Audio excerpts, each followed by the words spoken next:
Olá, tudo bem com você?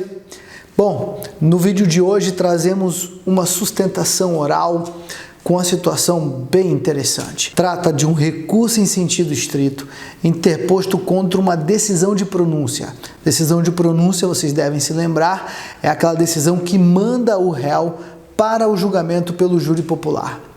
Fazemos no nosso discurso uma análise, uma discussão filosófica sobre o princípio do indubio pro società, um princípio criado pela praxe forense que não tem previsão legal, foi criado nos últimos 40 anos pelos tribunais do nosso país, tem sido combatido pela jurisprudência recente do Supremo Tribunal Federal e pela advocacia, sempre foi combatido.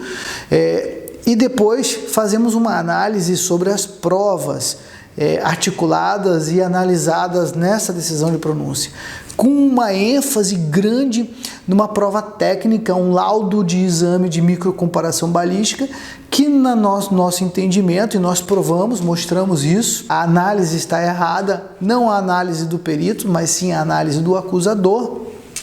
Nós desmascaramos ela, não serve como prova para poder enviar o recorrente para o julgamento pelo Tribunal do Júri Popular. Assista um vídeo, eu espero que você goste da sustentação oral, que ela acrescente na tua vida profissional. Um forte abraço para você. Quem tem mais credibilidade? Os estadistas que já existiam na lugar, se houve a prescrição ou não. A sentença condenatória para o Ministério Público.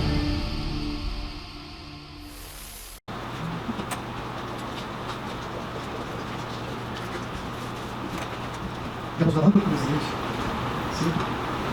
Eminente presidente, Dr. Pedro Valls, uma honra reencontrá-lo nos trabalhos dessa tarde. Eminente desembargador William Silva, também um grande prazer em vê-lo. Eminente desembargador Júlio César, também é um prazer enorme reencontrá-lo. Eminente procurador de justiça, também é um prazer atuar perante Vossa Excelência. Senhores e senhoras servidores da Justiça Capixaba, é um grande prazer. Meus colegas advogados, presentes na sessão, estudantes de direito, partes que por eventual motivo estejam aqui. Acredito, mesmo sem nunca ter atuado como magistrado, que a tarefa mais difícil para o juiz é justamente medir como ele vai julgar as provas que estão diante dos olhos dele. E nós, advogados, muitas vezes nos pegamos intrincados com a posição que o magistrado adota naquele julgamento. Às vezes nos sentimos extraterrestres, até mesmo malucos, quando vemos alguma posição sobre determinada prova. Temos muita dificuldade, desembargador Pedro, de entender que na verdade nós somos parte do sistema, estamos aqui para compor com Vossas Excelências, com o Ministério Público, o debate sobre a prova, e na verdade somos colegas de trabalho, estamos aqui para gerar harmonia, não conflito.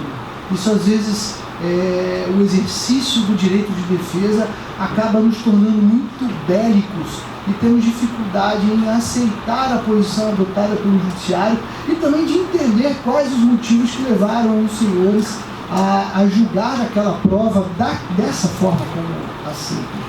E quando a questão envolve crimes contra a vida, onde nós temos uma primeira fase que trata da decisão de pronúncia, nós ficamos mais curiosos ainda e às vezes mais inconformados, porque nos últimos 40, 50 anos no Brasil, o Poder Judiciário construiu um pensamento jurídico no sentido de que na decisão de pronúncia vale aquela posição indubio pro società.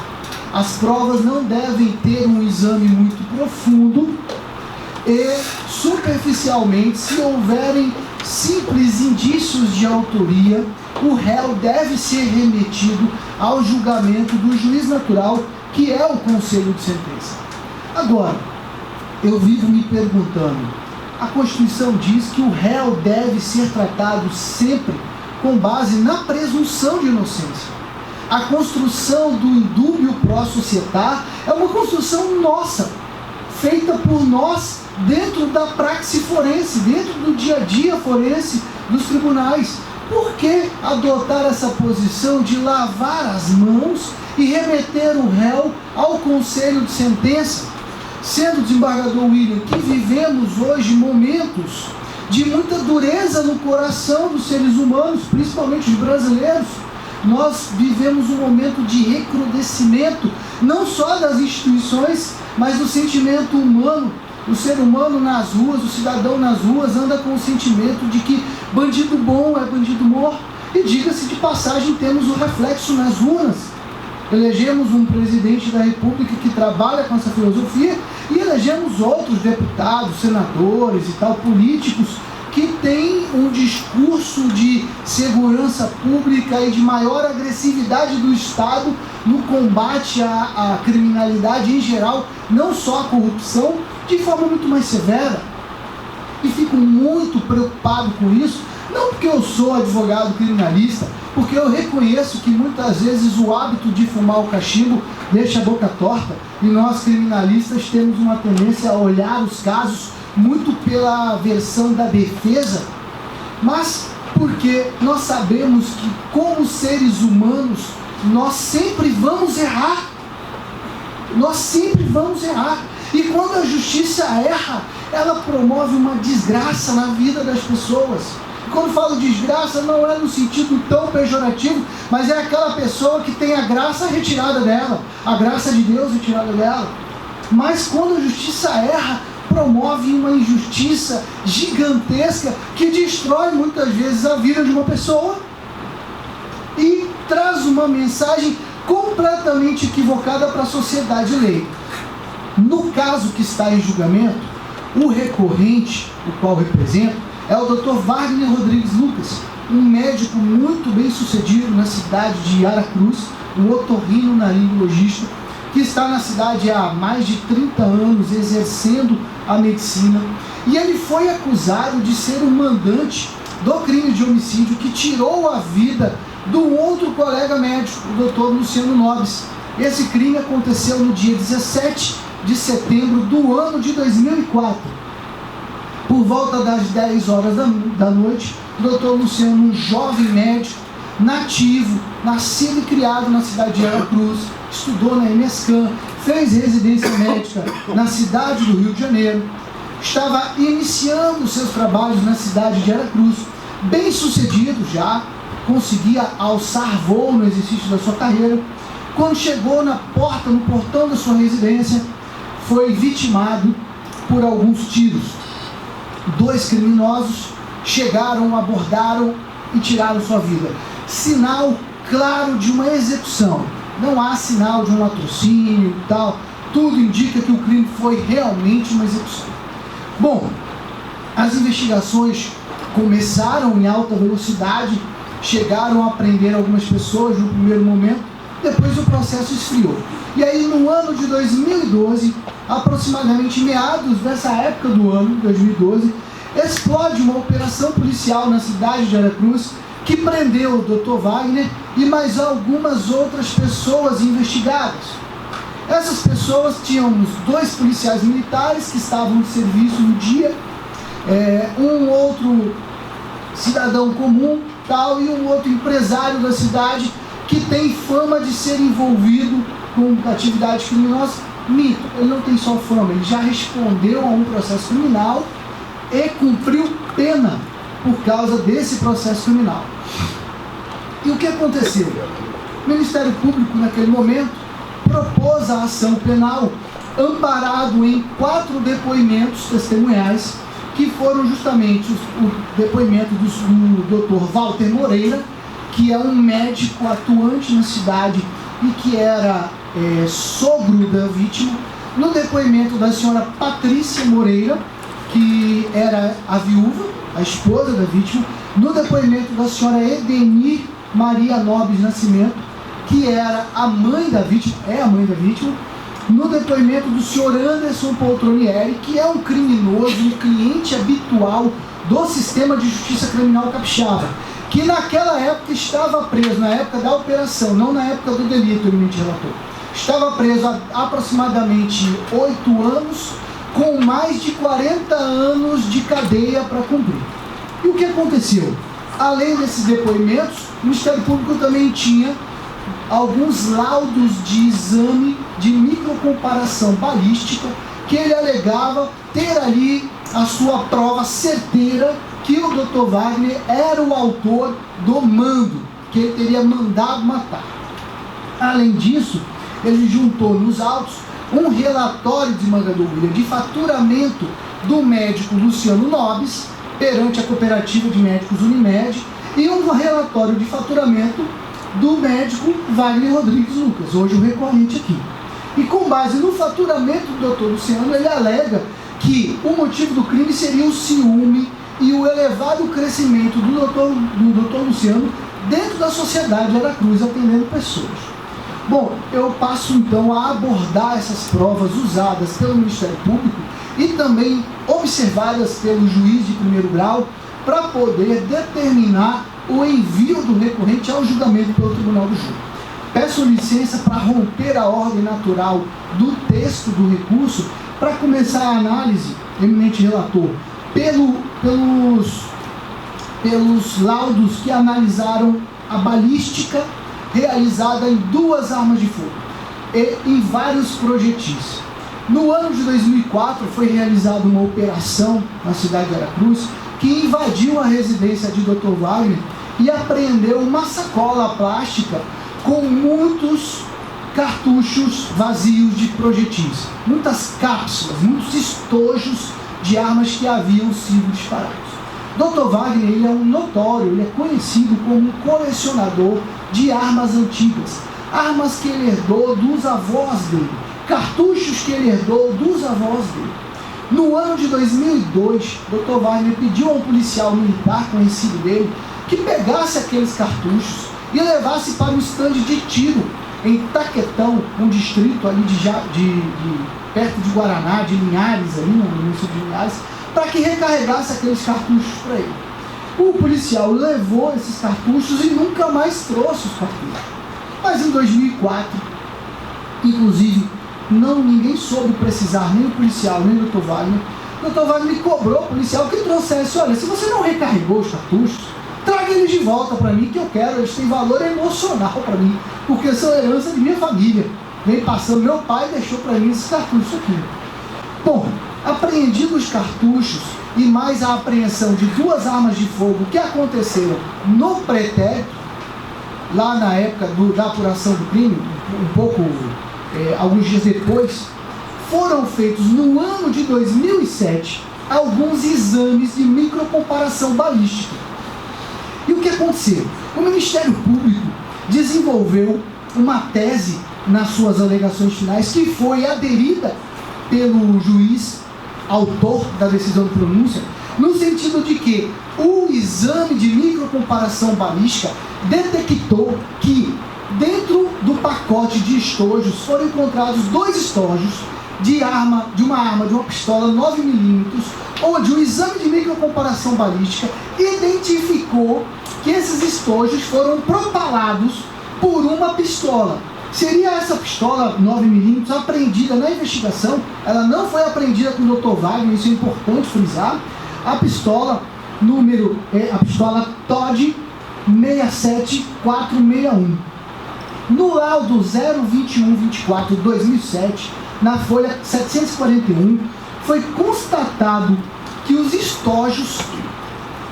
estojos 9mm, foram deflagrados por essa pistola 67461. E aí o Ministério Público veio com força total dizendo que, como esses estojos foram encontrados na sacola plástica dentro da residência do Dr. Wagner, e eles foram deflagrados por essa pistola, Dr. Wagner é o autor do delito porque essa pistola matou o médico Luciano Nobis. Saíram dela os projetis que tiraram a vida do Dr. Luciano Nobis.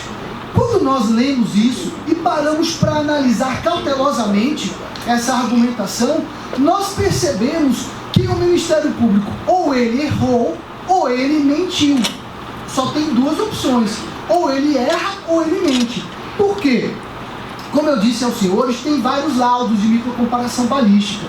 E na sequência do laudo 02124, quando você lê ele atentamente, nós conseguimos identificar que existe o item I, que pergunta: a arma submetida a exame, pistola 9mm, número TOD 67461, propeliu o projetil extraído do cadáver do Dr. Luciano? Item J, que pergunta: a arma submetida ao exame, pistola calibre 9mm, TOD 67461, percutiu as cápsulas, estojos coletados no local onde ocorreu o assassinato de Luciano Nobis, que se deu em 16 de novembro de 2004. Quando nós paramos para ler o resultado dessa pergunta da perícia, a resposta foi não. O exame de microcomparação balística teve o resultado negativo para o item J e para o item I e para o item J. Então preste atenção, o ponto nodal, nevrálgico, em que o Ministério Público se apoia para dizer: Dr. Wagner é o mandante, sim, porque dentro da residência dele foram encontrados 2 estojos que foram propelados, expelidos pela pistola que atirou e matou Dr. Luciano. É mentira do Ministério Público. E não sou eu, doutor Leonardo, que o digo. É a prova técnica pericial fabricada pela Polícia Civil do nosso Estado. Então prestemos atenção. Como suportar um tipo de acusação firmado em tal preceito? O tempo está acabando, eu me excedi nessa prova, que é uma prova maravilhosa para desconstruir a acusação. Agora, eu não posso deixar de fazer uma breve análise sobre o depoimento da senhora Patrícia Moreira, que era, eminente relator, a viúva, ela é a viúva. Olha o que aconteceu com essa moça. Ela foi a juízo, desembargador William, para dizer que ela foi muito prejudicada com a morte de Luciano e que ela ficou pobre. Ela sofreu um prejuízo financeiro horrível. Até hoje ela é pobre. O problema é que nós provamos documentalmente e ainda por meio de impressões retiradas do sítio eletrônico da rede social Facebook, que a senhora Patrícia Moreira tem uma vida nabadesca. 6 meses após a morte do Dr. Luciano, ela recebeu na sua residência, para viver com ela, um homem que é um dos homens mais ricos do nosso estado,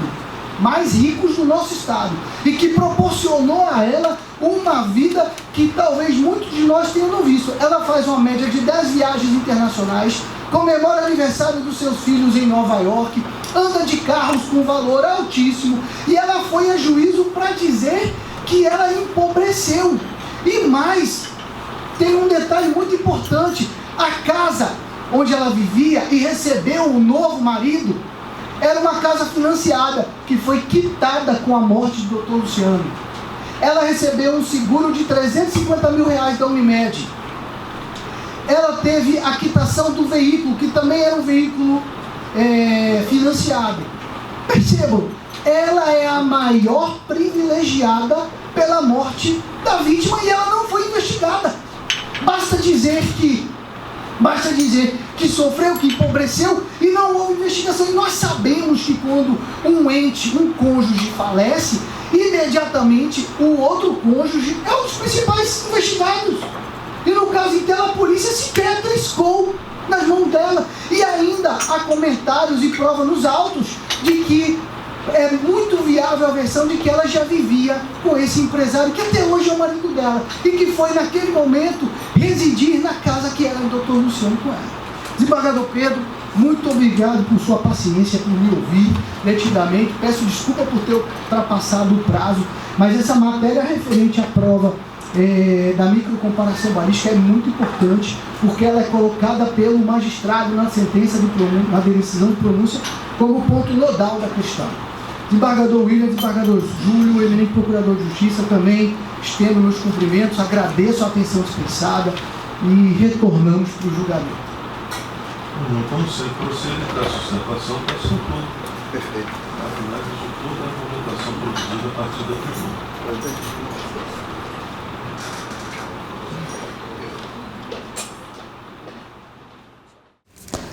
Bom, para você que ficou até o final, assistiu a sustentação oral por completo, eu quero pedir que você curta o vídeo e compartilhe ele nas suas redes sociais.